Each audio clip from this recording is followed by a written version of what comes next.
Picasso current shorts में आप सभी का स्वागत है। आइए जानते हैं आज के महत्वपूर्ण 10 प्रश्नों को। पहला प्रश्न है, हाल ही में कोबरा जलाशय को छत्तीसगढ़ का पहला रामसर स्थल घोषित किया गया है। यह राज्य के किस जिले में है? तो ये बिलासपुर जिले में है।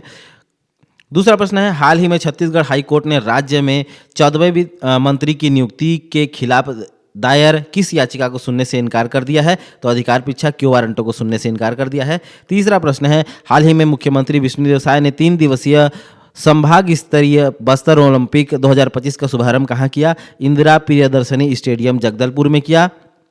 चौथा प्रश्न है, इंडिया एआई इम्पैक्ट सम्मेलन का आयोजन कहाँ किया जाएगा? नई दिल्ली में किया जाएगा। पांचवा प्रश्न है, हाल ही में किस नियामक संस्था ने पेंशन फंड को गोल्ड और सिल्वर ईटीएफ्स में निवेश करने की अनुमति प्रदान की है? तो पीएफआरडीए ने जो है अनुमति प्रदान की है। छठवां प्रश्न है, पृथ्वी के मैग्नेटोटेल के संदर्भ में निम्नलिखित कथनों पर विचार कीजिए। तो इसका कथन 2 और 3 सही है। 2 और 3 क्या है देखते हैं। यह पूंछ मुख्य रूप से प्लाज्मा से बनी होती है। कथन तीसरा कहता है इसकी लंबाई लगभग 20 लाख किलोमीटर तक होती है और यह जो है पृथ्वी के रात वाले हिस्से में बनती है, दिन वाले हिस्से में नहीं बनती। सातवां प्रश्न है, हाल ही में चर्चा में रहा ब्लू बर्ड 6 क्या है? तो ये जो है अमेरिका स्थित AST स्पेस मोबाइल द्वारा विकसित एक संचार उपग्रह है, ब्लू बर्ड 6।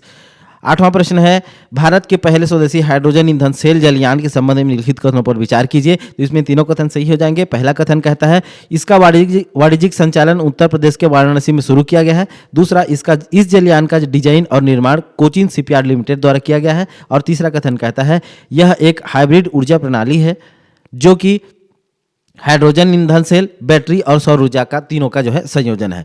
9वां प्रश्न है, भाषा सागर ऐप के संबंध में निम्नलिखित में कौन सा से कथन सही है? तो इसमें दोनों कथन सही है। दोनों कथन क्या क्या है? पहला कथन है इसे केंद्रीय भाषा संस्थान और भारतीय विज्ञान संस्थान बेंगलुरु के संयुक्त प्रयास से तैयार किया गया है। दूसरा कथन कहता है इसका उद्देश्य जो है 22 भारतीय भाषाओं को एक सूत्र में जोड़ना है। 10वां और आखिरी प्रश्न है, हाल ही प्रतिष्ठित टाइम पत्रिका ने वर्ष 2025 के लिए किसे पर्सन ऑफ द ईयर नामित किया है? तो टाइम पत्रिका ने पर्सन ऑफ द ईयर जो है आर्किटेक्ट्स ऑफ एआई को चुना है, नामित किया है। पूरा वीडियो देखने के लिए विजिट करें YouTube channel Picasso GS research और फ्री पीडीएफ के लिए ज्वाइन करें पिकासो